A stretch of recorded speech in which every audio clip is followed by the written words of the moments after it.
couple named Ivan and Maria Polepiu. And Ivan Polepiu was one of the very first Ukrainians to come to Canada. He came to Canada after a German Mennonite named Jan Krebs wrote him about the Bruderheim area. I don't know if any of you know the Bruderheim area, Josephburg area.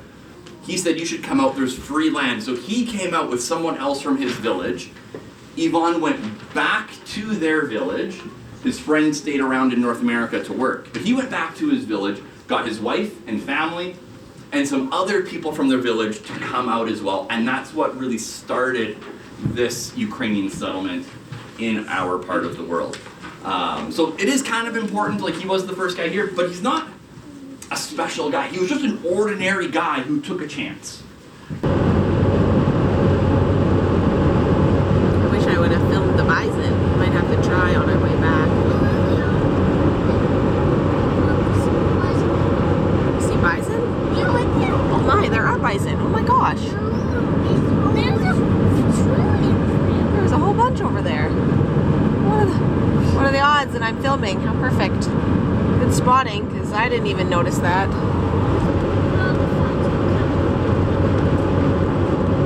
Here's the sign. Ukrainian Cultural Heritage Village, that way. Hold your horses.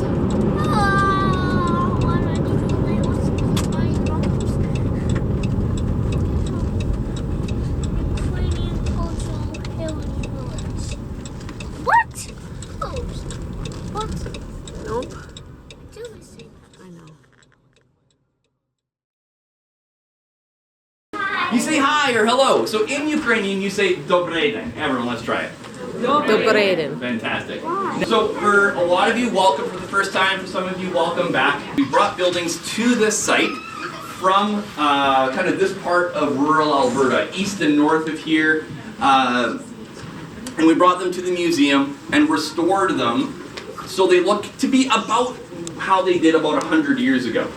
Now the reason we do that is to teach about two main topics. The two main topics we teach about at our museum are history, but history studying the people in the past. And the word history has story in it, and I like that because history is not just a list of dates, it's not just a timeline, but it's how those events interacted with each other to produce the world that we live in or to produce something else. That's history. It is a story. Now the history that we tell about is of, like you said, Ukrainian settlers who came to this part of rural Alberta starting about 130 years ago, and then what their lives and communities were like up until about 1930. The other part that our museum talks about, you kind of said it, is culture, right? So what is culture? Culture is the way a particular community of people lives. And it's very broad, because culture is such a big, broad topic. Culture is things that you do, so it's the food you make, the clothing that you wear, the holidays that you celebrate, the dances that you do, the art you make, the type of buildings that you build, like your architecture, the language you speak, I'm trying to think of a few other ones, tools you make and use, how you get those things as well, whether you are a culture that buys things or whether you're a culture that makes things, right? But it's also things that you believe. So religion isn't just the stuff you do, but it's also the belief there. It's values. Values are a part of culture.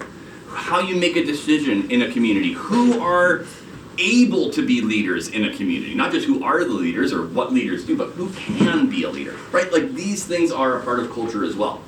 Now the culture that we teach about at our museum is again of those Ukrainian settlers who came to this part of Alberta, and also how it changed as they were here. Another part of culture is that it does change over time. It also changes through choice. You can choose to do something or not. A community can choose to change how they do things, right?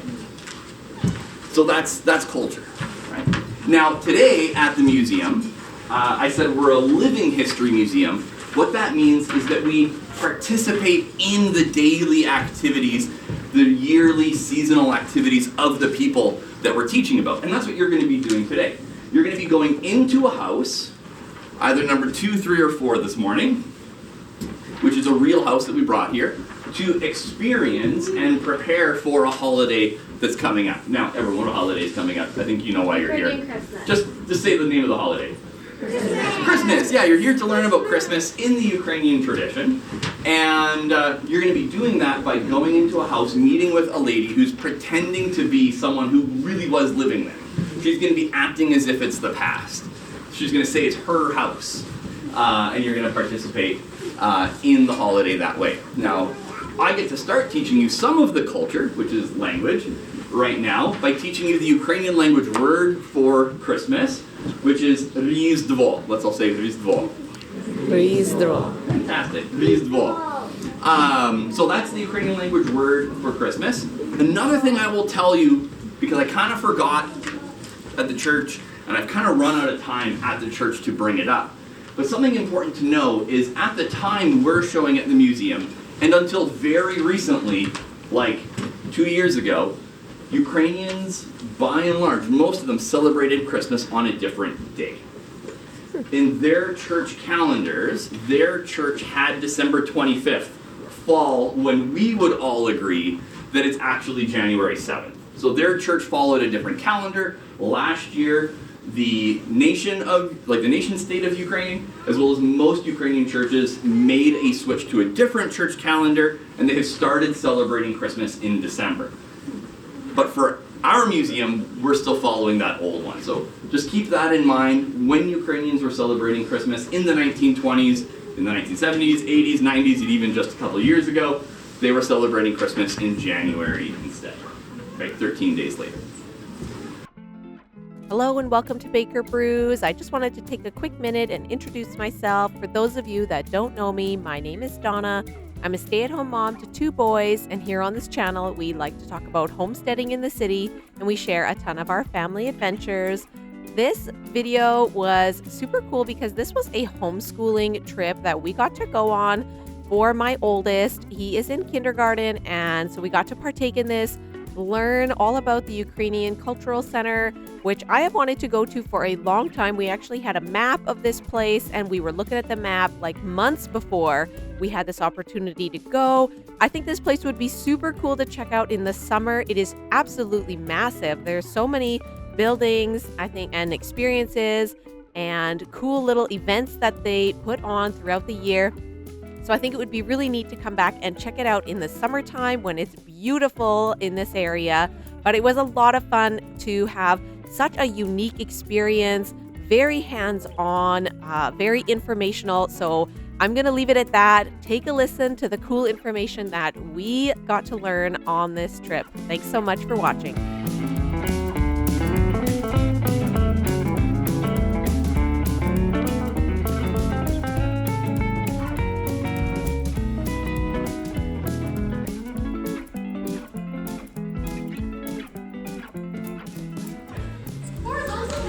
Who are those people on the ceiling? So, it's not super common in that Greek tradition to see the whole Trinity depicted in an icon. And in this tradition, an icon just means like a holy picture. But there we have God the Father in green, kind of imagined as like an old man. Then we have Jesus in red, and then the Holy Spirit as a dove. Where the communion is like more like a wafer, like very thin, round circle. In these churches, they use leavened bread. So someone in the community will bake it and bring it to the church, and they cut it up in a various way. They put it into the chalice with the wine, and then give communion out on sort of a little spoon. The time we are showing at the museum, the Greek Catholic Church and many Orthodox churches used like a church language. And so the church language for Ukrainian churches was something called Slavonic. And it's kind of historically similar to like Latin, right? Like it's a heightened form of the language. It's an older form. It's a more formal form of the language, and it has a slightly different alphabet than what modern Ukrainian or even like Russian and Belarusian does as well. And so that reader was trained to read in that language and be able to read those letters, or just read in general, because not everyone could read.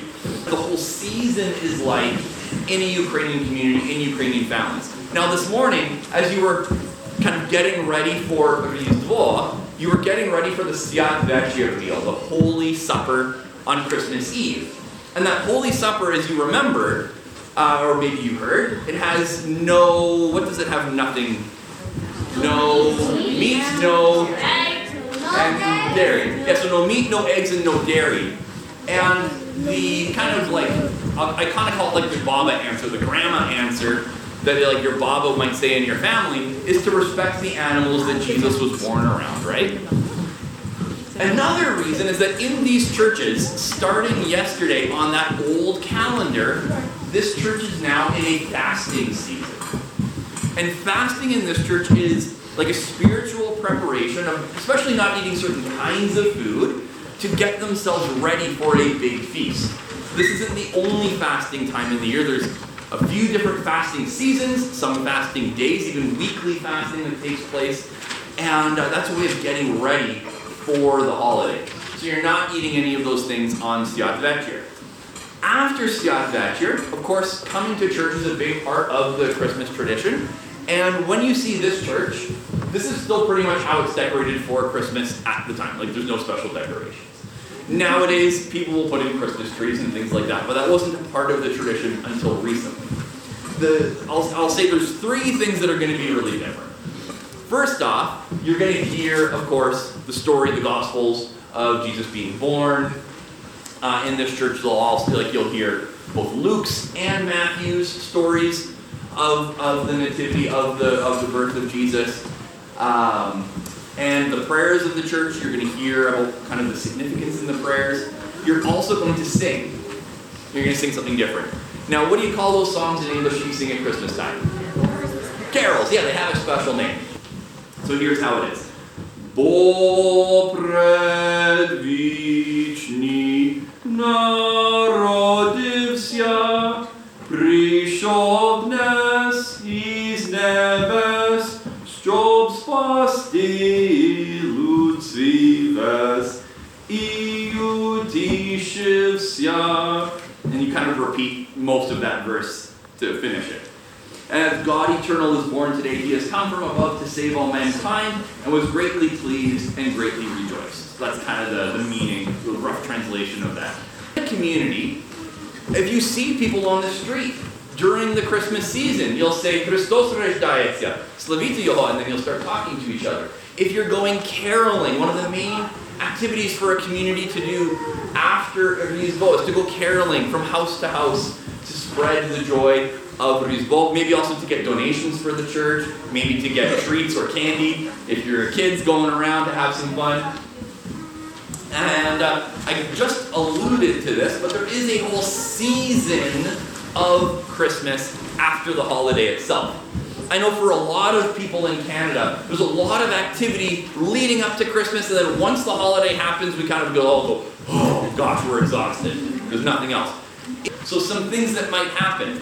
At the Habriak House, that was Group A, I can't remember who went to Group A. They hosted a dance in that big room in their house. And then the next day, on maybe January 9th, like they kind of had them, another house in the community hosted a dance, right? Or you might do that at the community hall. They take this in their pockets. This is wheat. And what they do is they sow it. Is anyone here a farmer? A few people, a few farmers. You might not know this anymore. Like young one, you probably know this. Sowing means to plant. So what they do is they go to their neighbors' houses and they plant the wheat. They sow the wheat at their neighbor's feet while sort of reciting a bit of like a well-wishing prayer rhyme. And so what you say is, Sisia rodisia. I want you to say it. Sisia rodisia. Żyto pszenica.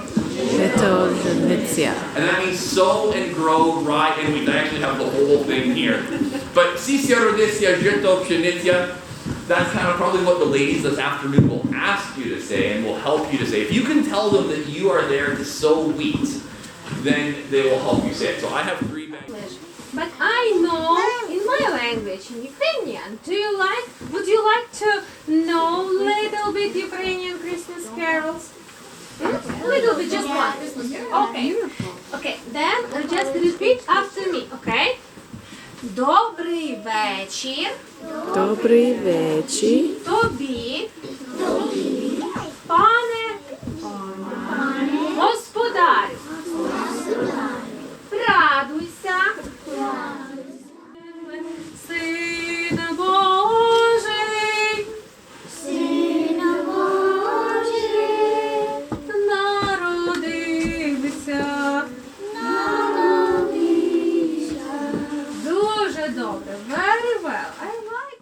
And then lastly, when you're leaving, what do you finally say? Bye. You say goodbye.